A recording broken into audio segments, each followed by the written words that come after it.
John, thank you. It's very good to be here, and I certainly enjoyed listening to the two presentations before the morning tea break. I thought they were really interesting contributions. The internet changes everything. Well, not everything. It doesn't change human nature, and it has not yet really changed our sense of how the world ought to work for each of us. Today, I want to reflect on recent debates around the world concerning the internet, privacy and security, and the role of the state. It will not be a commentary on intelligence work, but later I will have something to say about the expectations people in a liberal democracy ought to have of their government's ability to operate covertly on the internet. But first things first, the internet is big, getting bigger very quickly and changing very rapidly. Almost any generalisation about the internet is likely to be wrong or out of date or both. So instead, some facts, and I'm indebted to UK colleagues for some of these. Next year, it will take about 5 years to watch all of the video material crossing the global internet system every second.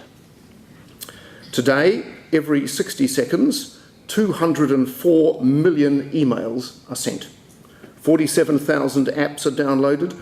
1.3 million individual views try to keep up with the 30 hours of video material uploaded in each 60-second period. Bad things happen too. Every 60 seconds on the internet today, 20 new victims of identity theft occur. 135 botnet infections take place. As I said, the internet is big. It's also changing very rapidly. Today, the number of networked devices is about the same as the global population. By the end of next year, 2015, the number of networked devices will equal approximately double the global population. And the internet is becoming mobile. 1,300 new mobile users join the internet every 60 seconds. Increasingly, as we know, social, commercial and public services are delivered and consumed mainly over digital networks. Generally, this has proved to be a real social and economic gain. Access to information shifts economic power from producers to consumers as it reduces asymmetric control of and access to information. It brings producers and service providers closer to their customers, sharpening competition, benefiting consumers and society generally. And as governments get better at delivering public services digitally, costs go down and convenience goes up. Public services should be as economically delivered as possible, as simply as possible, and as conveniently as possible. Proper use of digital technologies helps all three. Yet, as we know, things can go wrong. Mishandling of private data, privacy breaches, the consequences of cybercrime are all too common. I said at the outset that the internet changed everything but not human nature. This is particularly true in respect of cybercrime, where criminals have been particularly inventive adopters of digital technology. The internet doesn't change human nature, but it can industrialise human urges, including the bad ones. And cyber-delivered espionage is part of this continuum too. The internet doesn't change the reasons for espionage, but it does make it easier, cheaper, and much less risky.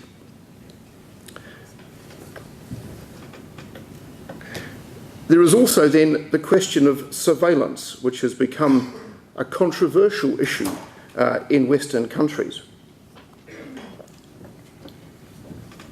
Excuse me. Here, we need to remember that a good deal of domestic electronic surveillance in Western countries is undertaken by police forces investigating crime. Indeed, contemporary policing relies heavily on this. And importantly for the argument I'm about to set out for you, everyone in our society, and in societies like ours, thinks that there ought to be an efficient police force linked to a system of public justice, both of them giving effect to rules which we generally accept. In our daily lives, we look for order and we rely on the state to provide the framework. But a lot of debate in Western countries over the past year, certainly following the unauthorised disclosures attributed to Edward Snowden, has concentrated on claims about state surveillance for security and intelligence purposes. At the heart of this debate, there lie three assumptions that I wanted to set out. The first is that privacy, seen as a desirable attribute on the internet, is in some way inimical to the value of security, which is linked to the state. Both of these are caricatures, I will argue. Secondly, that the internet is and should be free in the sense that it should not be controlled, and if rules were needed, then they should be in the hands of the private sector, not governments.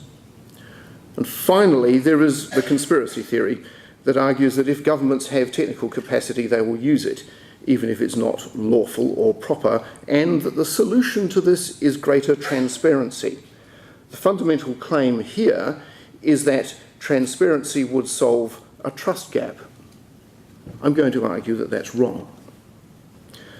But let me start with privacy and security. It seems to me to be both right and reasonable to assert that people, individually, but also at a social, societal and economic level, ought to be able to do their business on the internet with a reasonable expectation of privacy.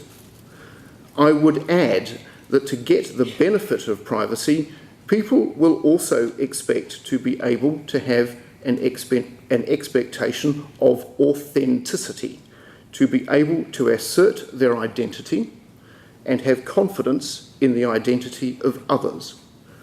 Privacy without authenticity is a cyber kingdom of the blind.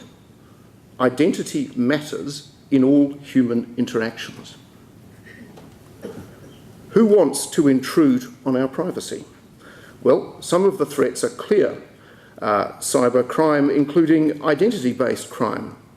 That includes large-scale theft of and dealing in credit card, credit and other identity-related data. The scale is breathtaking. We need only recall the US retailer Target's loss of tens of millions of individual records last year, and that's just an example. Secondly, of course, the police may have reason to intrude. But their work on the internet, child protection accepted, is largely backward-looking, investigating crimes that have occurred rather than preventing or deterring those that have yet to occur. Thirdly, big data. The phenomenon is well known. Companies collecting the trail we leave behind and using it to gain commercially valuable insights into our behaviour so as to better market goods and services. The issue with big data is not aggregation. These are that would be anonymised insights through aggregate data. These date back to the census stories in the Bible. Rather, I would argue that the issue is disaggregation. Pulling out insights about me or you or your family and monetising that. It's not the census of big data that threatens privacy. Rather, it's the permanent doomsday book of disaggregated insights. But it pays. There are strong economies of scale, it seems to me, and those economies of scale, combined with trusted brands, help create large, profitable players who actively seek to defend their marketplace. And then there is the state. The state has legitimate concerns with the prevention of terrorism, with the protection of its own information from espionage, and perhaps too with organised crime and with non-proliferation. A surprisingly short list, I would argue. And it is a list which directly affects very few people, all of whom know who they are because they're doing really bad stuff. Which is good, because the scale of the internet means that almost all data and almost all people are simply out of scope for even the best resourced. The contrast, I would argue, is the analogue world around us, where the state regulates a lot more. In this world, there is the Hobbesian bargain. This is the bargain where we give up private rights to use coercive force in return for a framework of rules and a means of enforcement, police and courts. If this comes from the work of Thomas Hobbes, who published his book, popularly known as Leviathan, in 1651. It was written against the background of the English Civil War, where 100,000 people had died from a population rather smaller than New Zealand today. The cost of war was horribly at hand. Hobbes made the case for government rulemaking and enforcement, contrasting it to the war of all against all that he saw as the alternative. In fact, in our terms, he argued for what we would see as a small authoritarian government. And Hobbes wrote Leviathan in a time when religious confession was a divisive and defining issue, and the question of the nature and the legitimacy of kingship of the government was seen through that lens. But more recent research shows that this continues to be applicable, that the existence of a government has a significant positive effect on the way social and economic interactions are likely to work out. This is because there is likely to be more advantage as a result of a framework of rules, more advantage in cooperation and in sticking to our promises than in competition or aggression. In short, the Hobbesian bargain helps to resolve the so-called prisoner's dilemma problem consistently and the right way. It also means that the costs of security, police, economic rules, the justice system are efficiently allocated and consume a smaller proportion of economic output than would otherwise be the case. That's right. Hobbes' rather pessimistic insights were often unpopular. Indeed, thank you. Others, Rousseau and others, argued that man was inherently good. But, as Ian Morris, the noted historian, sets out in his recent book entitled, rather unpromisingly, War, What It Is Good For, argues with some, I think, some force that the historical record is on Hobbes' side. Order via the existence of the state leads to prosperity, even if the state itself is at least initially the product of conflict. Contrast the internet. Privacy here comes without anything like as much supporting security as the rest of our lives. Some regulatory safeguards do cross over, especially consumer rules, company law, a good deal of contract law. And in one particular area, child protection, the state makes particular efforts. But mostly we are comparatively on our own. The result is that we live an increasing part of our lives in an environment which is much less well governed than we are used to. Trust online is an issue for adults as well as children. Identity online is shaky too, because the non-rivalrous nature of data, it can be in two places at the same time, combines with a ready market in stolen data to create a really significant cyber crime economy. And it also means that we support a private security industry on the internet, which is probably larger than it needs to be, imposing a significant efficiency cost. My fundamental contention is that privacy without some level of security is likely to be suboptimal for many people, and we should think about that. The sort of security I am referring to is not censorship, nor really anything to do with content.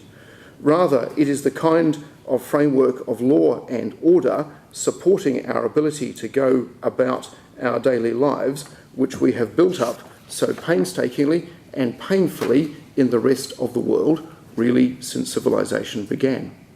And here I'm not advocating any particular solution. I am arguing that it's an important issue we should think about, and that caricaturing privacy and security as conflicting values is not an adequate answer. Which leads to the question of trust. If lives online were to benefit from any kind of rule-making framework, who can we trust to make the rules and to see them through? Here, there are two kinds of claim that I consider are just wrong. The first is the libertarian fantasy.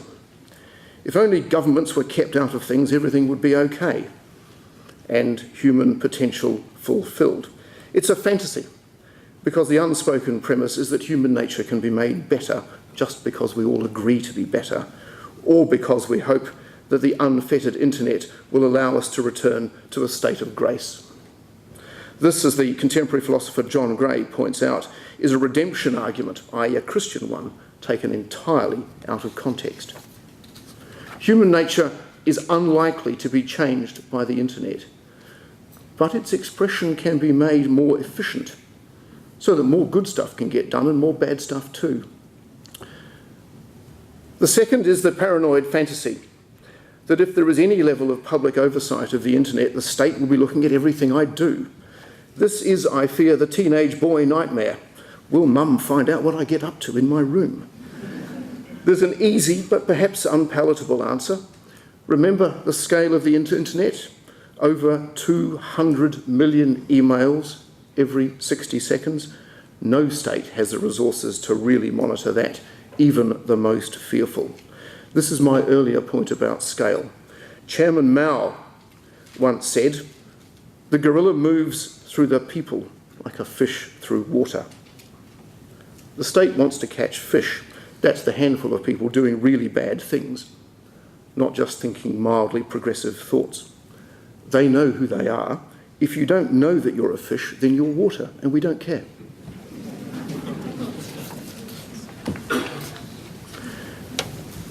In a country like New Zealand, we just don't know how many emails are sent or received.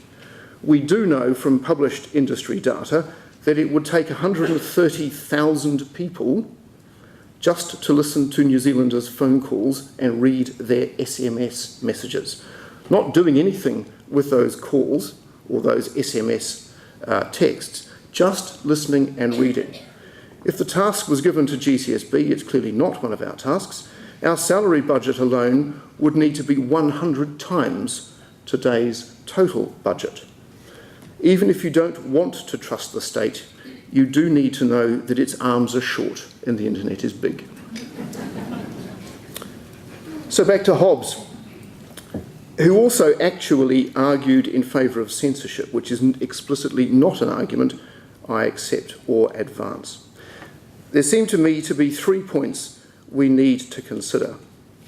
Firstly, there is a public good in being able to live our lives safely on the internet.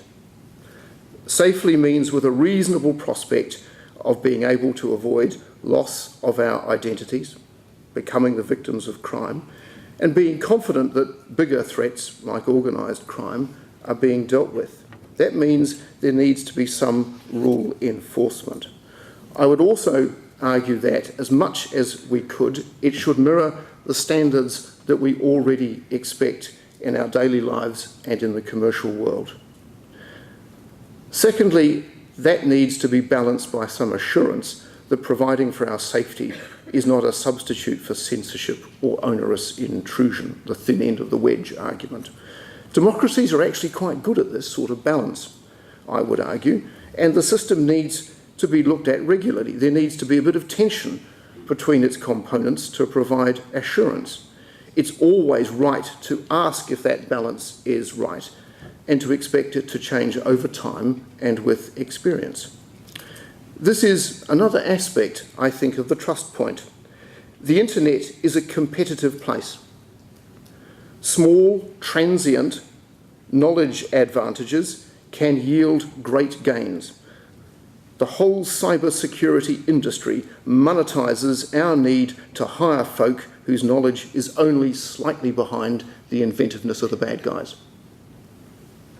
It really is a version of Hobbes' battle of all against all. Anything published is lost in advantage terms. That's why in GCSB's world, we keep our methods secret, don't admit where the boundaries of our knowledge lie. If we're open, we're lost, and all the effort we make and you pay for is as naught. Which is a dilemma. Our society sees transparency as the basis for trust.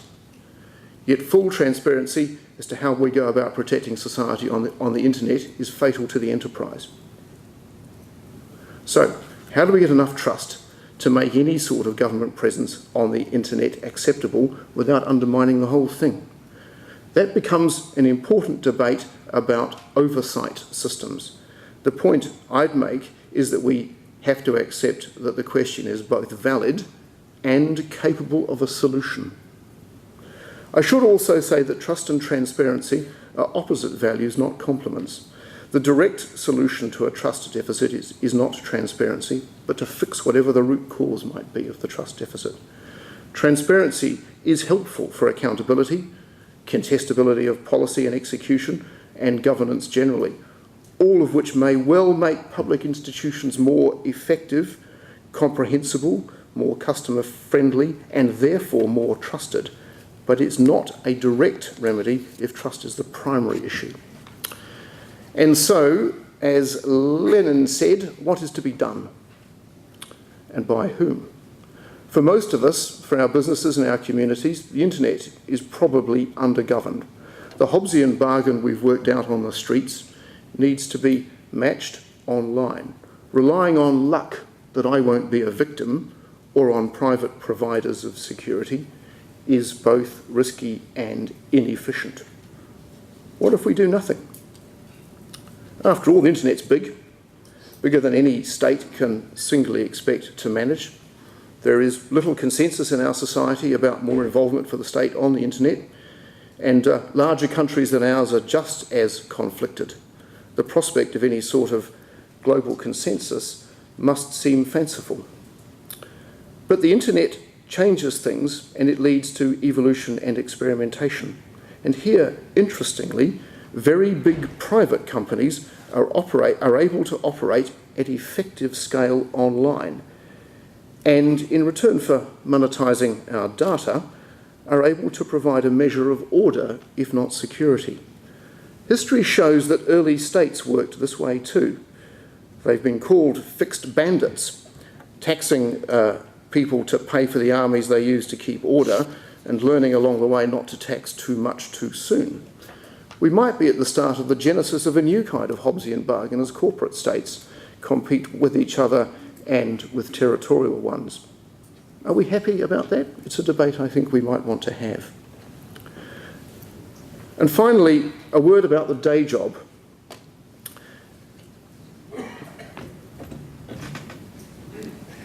All of this is relevant to GCSB's work, but not as you might think.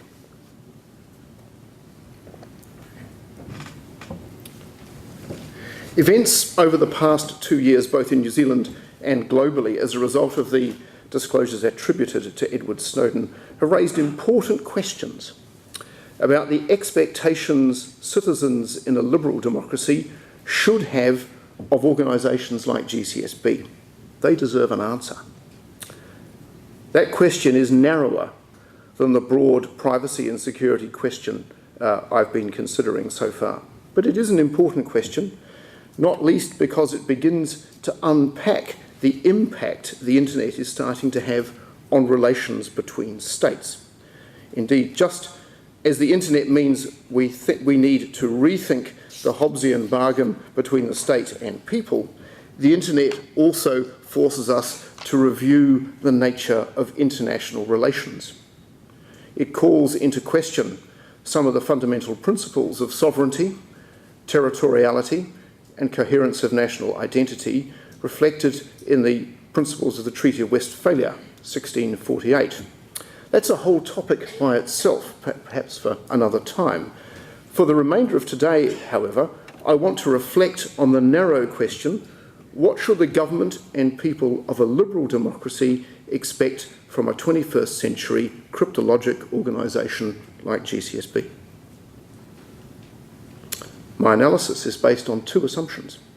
Firstly, cyberspace has started to become a domain in which nations struggle for advantage and enhance their national power, and into which military conflict operations have started to extend. This encompasses traditional espionage as well as a spectrum of operations, from subtle influencing through to actual destruction of information or systems. Cryptologic organisations are ideally placed to undertake this work and to defend against them. Indeed, if other types of organisation take them on, they will become cryptologic organisations themselves. Secondly, intelligence collection and self-protection in the information domain will continue to be a proper activity for liberal democracies protecting their own people, advancing their national interests and fighting wars. Against those assumptions, government, parliament and people might therefore expect to have a cryptologic organisation that looks something like this. Firstly, it is effective at defending the government's own critical information against sophisticated cyber espionage and against disruption from any source. Secondly, it's highly effective at conducting sophisticated intelligence activities against any legitimate target, no matter how hard. Thirdly, it's a potent and effective contributor to defence capability. Given the difficulty of all of this, it follows that a cryptologic organisation in the internet age must be extraordinarily proficient in all aspects of its tradecraft. It must also operate with legality and propriety. And it must clearly repay the costs of ownership in two important ways. The national advantages conferred by spying must outweigh the disadvantages of being known to undertake it. And those advantages should be delivered at considerably less expense than any of the alternatives, such as losing valuable intellectual property, having to deploy the armed forces unnecessarily, or losing lives unnecessarily in conflict. Follows from that in order to be effective, a cryptologic organisation needs to operate in a supportive environment. It needs government customers able and prepared to use intelligence as a component of statecraft. It needs a legislative and compliance regime that achieves the right balance between the needs of the state for foreign intelligence and internet defence on the one hand, and the constraints on the power of the state against its own people on the other. And government and the broader community need to be realistic enough to accept the need for this work and sophisticated enough to manage the resulting moral ambiguities. A successful cryptologic organisation will recognise the need for this sort of operating environment and work with its external constituency to help achieve it. There is much more that could be said on any of the topics, John, that I've covered today. There are no right answers. A democratic society should work its way through these issues to reach answers which reflect its values and its interests. But I do believe that the internet is politically and socially, as well as technically and economically, disruptive. Countries will need to come to terms with it, and that process will change internal and external settlements and challenge our understanding of the way the world is and ought to be ordered. New Zealand is no exception to the challenge. Paradoxically, events over the last 2 years might give us something of an edge in the debate. I hope we take up the challenge. Thank you very much.